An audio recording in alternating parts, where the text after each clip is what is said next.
Class, welcome to the Prad Science class, and today I will tell you some motivational line. Firstly, success is not a straight line.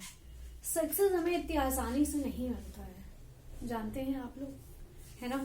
Success के लिए हमें hard work करना होता है, struggle करना होता है, और ना चाहते हुए भी जो चीजों से हम चाहते हैं ना गुजरे वैसी चीजों से हमें गुजरना पड़ता है। इसलिए सक्सेस पाने के लिए हमें कड़ी मेहनत, कड़ा संघर्ष और लोगों की 4-5 सड़ी हुई बातें भी सुननी पड़ती हैं, है ना।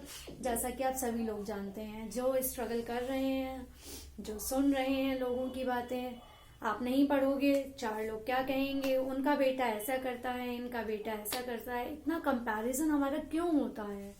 हमारे अंदर हमारी एबिलिटी है, वो दूसरों से हम क्यों उसे अपना तौले? सही बात है ना। हम अपने को दूसरे से कंपेयर क्यों करें? क्योंकि हमारी अपनी क्षमता है। इसीलिए कहते हैं success is not a straight line. Success हमारी कभी भी स्ट्रेट लाइन नहीं होती है, हमेशा वो अप डाउन्स में ही हमको मिलती है। ठीक है, तो आज का टॉपिक हम डिस्कस करते हैं आपके साथ chemical changes and reaction, class 9 chemistry. On the last class we discuss about the reaction. First one, this reaction is the combination reaction. Today we will discuss decomposition reaction. What is decomposition reaction? Decomposition मतलब होता है किसी चीज को decompose करना, ठीक है, तोड़ना, किसी चीज को ब्रेक डाउन करना। जैसे हम कोई भी चीज अगर लेते हैं, अगर हम उसे मान लीजिए आपने काली मिर्ची ली, ठीक है, उसे जब आप ओखली में कूटते हो तो क्या होता है? ओखली में जब उसे कूटते हैं तो वो क्या होता है? 2 पार्ट्स में टूट जाती है। So that will be decompose of, ठीक है, डिकम्पोज हो जाती है, टूट जाती है। वैसे ही हमारी decomposition reaction, a compound decomposes and give 2 new elements. ये कंपाउंड्स क्या होते हैं? हमारे कंपाउंड डिकम्पोज होते हैं और हमें क्या करते हैं? एलिमेंट्स देते हैं। जैसे हमारा कोई ए बी कंपाउंड था, उसने हमको 2 एलिमेंट्स दिए टूटने के बाद, डिकम्पोजिशन के बाद। जैसे 2HgO मरकरी ऑक्साइड, कि जब हमने इसको हीटअप किया तो हमें क्या दिया? इसने मरकरी और ऑक्सीजन दिया। इसी तरह अब हम नेक्स्ट की बात करें, इसमें हमारा ये भी कंपाउंड था, ये जब रिएक्शन करता है तो हमें क्या देता है? न्यू कंपाउंड और एलिमेंट्स देता है। KNO3 potassium nitrate. Potassium nitrate को जब इन्होंने हीटअप किया तो उसने क्या दिया? KNO3 दिया, ठीक है, KNO2 दिया KNO3 से, और हमें ऑक्सीजन दे दिया। एक कंपाउंड दिया, क्योंकि इसमें कई एलिमेंट्स जुड़े ना, यहाँ पे सिंगल एलिमेंट है। जहां पे हमारे कई एलिमेंट्स आपस में जुड़ते हैं वो क्या बना लेते हैं? कंपाउंड बना लेते हैं। And plus oxygen. Thermal decomposition. अब डिकम्पोजिशन के अंदर भी हमारे थर्मल डिकम्पोजिशन होता है, ठीक है, इलेक्ट्रोलिटिक डिकम्पोजिशन भी होता है, मेटलर्जी भी होती है इसके थ्रू, ठीक है। तो हम यहाँ पे थर्मल की बात करते हैं। थर्मल मतलब होता है जो हीट से डिकम्पोज हो जाते हैं। जैसे जब हम वाटर को करते हैं हीट, तो वो क्या होता है? स्टीम में हो जाती है ना, डिकम्पोज हो जाती है। वैसे ही हमारे कुछ ऑक्साइड्स हैं जो डिकम्पोज होते हैं। पोटेशियम टू कॉपर, ये स्टेबल होते हैं हीट में, ठीक है, स्टेबल होते हैं, इनमें कोई भी चेंज नहीं होता है। बट मरकरी और जब हम सिल्वर की कराते हैं तो ये मेटल और ऑक्सीजन दे देते हैं। जैसे ये मरकरी ऑक्साइड इन्होंने लिया, तो मरकरी ऑक्साइड को जब इन्होंने हीटअप किया तो इसने क्या दिया? मरकरी और ऑक्सीजन दे दिया, ठीक है। तो ये थी ऑक्साइड की बात। एक चीज ये मैं साफ बता दूं कि potassium, sodium, calcium, manganese, aluminium, zinc, iron, lead, hydrogen, copper, mercury, silver, platinum और गोल्ड, ये सब कैसे होते हैं हमारे? ये सारे इसमें डिकम्पोजिशन में यूज होते हैं, ठीक है, और ये डिकम्पोज भी होते हैं। कुछ एलिमेंट्स ऐसे होते हैं जो स्टेबल रहते हैं, चाहे जितनी हीट दे दो वो ब्रेक डाउन नहीं होते हैं। जैसे यहाँ पे दिया है कि पोटेशियम से कॉपर तक के जितने भी एलिमेंट्स हैं, इनके बीच के जितने थे, सोडियम, कैल्शियम, ये सब यहाँ पे ऑक्साइड फॉर्म में ये स्टेबल रहते हैं, ये डिकम्पोज नहीं होंगे, ठीक है। हाइड्रोक्साइड की बात करें तो पोटेशियम एंड सोडियम, ये कैसे? Stable to heat. पोटेशियम और सोडियम, पोटेशियम के बाद मैंने क्या बताया था? सोडियम।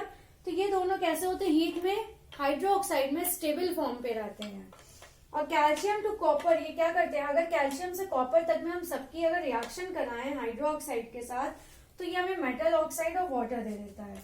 जैसे कैल्शियम हाइड्रोक्साइड को जब हमने हीटअप किया तो इसने क्या दिया, कैल्शियम ऑक्साइड और वाटर दे दिया। इसी तरह हमने क्या किया, आयरन हाइड्रोक्साइड की जब रिएक्शन कराई, ठीक है, तो इसने क्या दिया, आयरन ऑक्साइड और वाटर दे दिया। ठीक है, इसे हेमेटाइट भी कहते हैं। तो ये इन्होंने पहले ही कहा था मेटल ऑक्साइड देता है, ये मेटल ऑक्साइड हो गया, और वाटर दिया, ये वाटर दे दिया। ठीक है, अब नेक्स्ट हम बात करते हैं कार्बोनेट्स की। अभी हमने किसकी बात की, ऑक्साइड्स की और हाइड्रोक्साइड की। तो अब हम बात करते हैं कार्बोनेट्स की। तो जो पोटेशियम और सोडियम होते हैं ये स्टेबल होते हैं हीट के लिए, मतलब जब इनको हीट पे रखा जाता है तो कैसे होते हैं, ये स्टेबिलिटी रखते हैं, मतलब ये ब्रेकडाउन नहीं होंगे। उसके बाद कैल्शियम टू कॉपर पे जाने पे ये मेटल ऑक्साइड और कार्बन डाइऑक्साइड दे देते हैं। ठीक है, ये कैल्शियम कार्बोनेट है, इनको हीटअप किया तो क्या दे रहा है, कैल्शियम ऑक्साइड और कार्बन डाइऑक्साइड। तो इसने कहा मेटल ऑक्साइड और कार्बन डाइऑक्साइड दे दिया, इसने मेटल ऑक्साइड, कैल्शियम ऑक्साइड और कार्बन डाइऑक्साइड। इसके बाद मरकरी सिल्वर ये क्या देता है, मेटल दे देता है, कार्बन डाइऑक्साइड और ऑक्सीजन दे देता है। तो मर्क्यूरिक कार्बोनेट है मरकरी कार्बोनेट, जब इसको हीटअप किया तो इसने क्या दिया, मरकरी मेटल दे दिया, इसके बाद कार्बन डाइऑक्साइड, इसके बाद ऑक्सीजन। इन्होंने जो जो बताया वो दे दिया। अगर एजी की भी कराएंगे तो ऐसे ही वो हमको एलिमेंट्स और कंपाउंड्स दे देगा। नाइट्रेट की बात करें तो पोटेशियम और सोडियम को जब हम हीटअप करते हैं तो क्या देता है, ये नाइट्राइट देता है और ऑक्सीजन दे देता है। तो पोटेशियम नाइट्रेट को जब हम हीटअप करते हैं तो ये पोटेशियम नाइट्राइट दे देता है। ठीक है, और क्या दे देता है, ऑक्सीजन दे देता है। इसी तरह कैल्शियम टू कॉपर को जब हम हीटअप करते हैं तो क्या देता है, मेटल ऑक्साइड, नाइट्रोजन डाइऑक्साइड और ऑक्सीजन दे देता है। ठीक है, तो जब कैल्शियम नाइट्रेट की हम रिएक्शन करते हैं, हीटअप करते हैं, तो कैल्शियम ऑक्साइड, इसने कहा मेटल ऑक्साइड, ये दे दिया, नाइट्रोजन डाइऑक्साइड और ऑक्सीजन दे दिया। इसके बाद AgNO3 की बात करें तो AgNO3 को जब हीटअप करते हैं तो क्या देता है, 2Ag मतलब सिल्वर, नाइट्रोजन डाइऑक्साइड और ऑक्सीजन। तो ये था हमारे क्या थे कि जो हमारे डिकम्पोजिशन रिएक्शन है वो किनके साथ रिएक्शन करते हैं और हीटअप होने के बाद हमें क्या देते हैं रिजल्ट्स, वो हमने यहाँ पे डिस्कस किया था। इनके कुछ और एग्जाम्पल्स हैं वो मैं बता देती हूँ आप लोगों को। एग्जाम्पल्स के देखिए, रिएक्शंस में कभी कोई कमी नहीं होती है, आप जितनों से रिएक्शन करना चाहिए वो होते चले जाएंगे और वो आपको रिजल्ट्स अपना देते चले जाएंगे। क्योंकि किसी भी अगर एलिमेंट या कंपाउंड की रिएक्शन हम किसी भी दूसरे एलिमेंट या कंपाउंड से कराते हैं तो नया प्रोडक्ट हमको देगा ही देगा। ठीक है, तो जब हम रिएक्टेंट को हीटअप करते हैं या रिएक्शन कराते हैं तो हमें क्या दे देता है, वो नया कंपाउंड या एलिमेंट हमको दे देता है। तो अब हम इसकी कुछ और रिएक्शंस देखेंगे। जैसे हमने अमोनियम डाइक्रोमेट को हीटअप किया, ठीक है, अमोनियम डाइक्रोमेट को जब हम हीटअप करते हैं NH4 Cr2O7, इसको जब हीटअप करते हैं तो Cr2O3 प्लस वाटर और प्लस नाइट्रोजन दे देता है। ठीक है, तो अमोनियम डाइक्रोमेट ये कैसा होता है, ये एक ऑरेंज कंपाउंड होता है। कैसा होता है, ये एक ऑरेंज कंपाउंड होता है। ठीक है, ऑरेंज कंपाउंड होता है। जब इसको हीट करते हैं तो ये डिकम्पोज हो जाता है और क्या दे देता है, लाइट के फ्लैशेस दे देता है, फ्लैशेस ऑफ लाइट देता है, मतलब बिखरी हुई रोशनी देता है। ठीक है, and leaving a green residue of chromic oxide, और यहाँ पे क्रोमिक ऑक्साइड के लिए ग्रीन लाइट्स फैला देता है। ठीक है, अब है क्या कि अगर हाइड्रेटेड सब्सटेंस को हम हीटअप करें, जैसे इन्होंने कहा कॉपर सल्फेट को हीटअप किया गया। ठीक है, कॉपर सल्फेट को हीटअप करेंगे तो ये ऑब्वियस सी बात है, ये दिख ही रहा है कि क्या टूटेगा, CuSO4 कॉपर सल्फेट दे देगा प्लस वाटर दे देगा। ठीक है, इतने ये हमें प्रोडक्ट्स दे देगा। इसके बाद जब हम इसको और हीट करते हैं, कॉपर सल्फेट को हमने हीट किया। ठीक है, कॉपर सल्फेट को हीट करने के बाद ये क्या दे देगा, ये हमको दे देगा copper oxide plus sulphur dioxide ठीक है, कॉपर ऑक्साइड दे दिया, सल्फर डाइऑक्साइड दे दिया, और क्या दे देगा, वाटर दे देगा। बैलेंसिंग चेक कर लीजिए, 2 कॉपर थे, 2 कॉपर 2 ऑक्सीजन, यहाँ पे कितने ऑक्सीजन है, 8 है, यहाँ 2 हो गया, यहाँ 4 हो गया, 4 2 6 हो गया, यहाँ 2 ही निकल गया, 2 सल्फर ये हो गया। ठीक है, तो it is a balance reaction. अब हम बात करते हैं, जैसे थर्मल डिकम्पोजिशन की बात कर रहे हैं। थर्मल डिसोसिएशन की बात क्या होती है, जब हम उसे हीटअप करते हैं तो वो टूटता है। डिसोसिएट मतलब हो गया टूटना।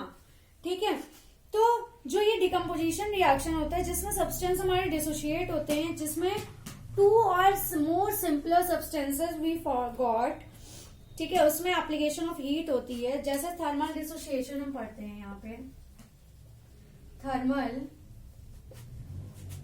डिसोसिएशन। थर्मल डिसोसिएशन में क्या होता है, जैसे इन्होंने लिया अमोनियम क्लोराइड, ठीक है, अमोनियम क्लोराइड का फॉर्मूला क्या है, NH4Cl। इसकी रिवर्सिबल रिएक्शन होती है, इरिवर्सिबल नहीं होती है, रिवर्सिबल होती है। ठीक है, तो ये हमको क्या दे देता है, हीट के साथ NH3 प्लस HCl दे देगा। क्या दे देगा, NH3 अमोनिया प्लस HCl दे देगा। ठीक है, अब इसी तरह इन्होंने एक चीज और बताई कि अगर हम डाइनाइट्रोजन टेट्राऑक्साइड को, डाइनाइट्रोजन टेट्राऑक्साइड, इसका नाम है डाइनाइट्रोजन टेट्राऑक्साइड, ठीक है, इसके साथ हमने रिवर्सिबल हीट की, इसको कितना दिया, 140 डिग्री टेम्परेचर दिया गया इसको।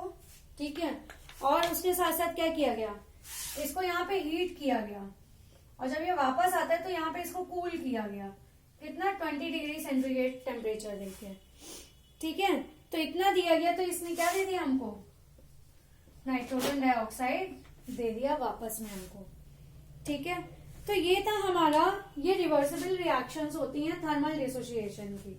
इसके बाद हमारी कुछ इलेक्ट्रोलाइटिक डिकम्पोजिशन होते हैं जिसमें इलेक्ट्रिक करंट पास करते हैं। कौन कौन सी रिएक्शंस हैं वो हमारी, कौन सी मैंने बताया, इलेक्ट्रिक वाली है ना, वो भी देख लीजिए, 2 रिएक्शंस वो भी हैं। ये हमने कौन कौन सी पढ़ी, ये हमने इसमें अदर्स पढ़ी, ये वाली बहुत इंपॉर्टेंट, ये पूछी जाती है हमारी अमोनियम क्रोमेट वाली। ठीक है, और थर्मल डिकम्पोजिशन में ये पूछी जाती है which reaction is the reversible reaction और इरिवर्सिबल। ठीक है, तो रिवर्सिबल में आपकी अमोनियम क्लोराइड आ जाएगी, अमोनियम क्लोराइड के साथ साथ आपकी ये डाइनाइट्रोजन टेट्राऑक्साइड की आ जाएगी। तो अब हम बात करते हैं इलेक्ट्रोलाइटिक डिकम्पोजिशन की। जब हम बात कर रहे हैं इलेक्ट्रोलाइटिक डिकम्पोजिशन,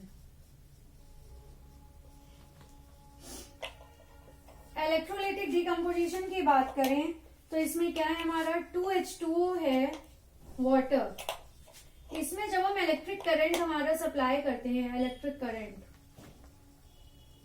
ठीक है, इलेक्ट्रिक करंट कब इसमें सप्लाई कर रहे हैं तो क्या दे रही है, हाइड्रोजन और ऑक्सीजन दे रहा है। ठीक है,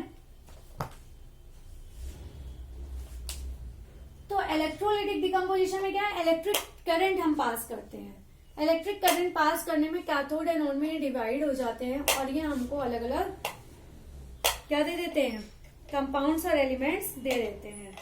इसके बाद कुछ हमारी फोटोकेमिकल डिकम्पोजिशन होते हैं, फोटो केमिकल डिकम्पोजिशन। ठीक है, फोटोकेमिकल डिकम्पोजिशन में क्या होता है, थर्मल में मैंने बताया हीट का हो गया। ठीक है, उसके बाद इलेक्ट्रोलाइटिक में क्या हो गया, इलेक्ट्रिक करंट पास होता है। इसके बाद फोटोकेमिकल में क्या होता है, ये प्रेजेंस ऑफ लाइट में होता है। कहाँ होता है ये, प्रेजेंस ऑफ लाइट, और इसमें क्या होता है, पासेस थ्रू इलेक्ट्रिक करंट। ठीक है, इलेक्ट्रिक करंट इसमें पास करते हैं, और इसमें हम क्या पास करते हैं, प्रेजेंस ऑफ लाइट में हम इसकी रिएक्शन करते हैं। जैसे हमारा है 2AgCl,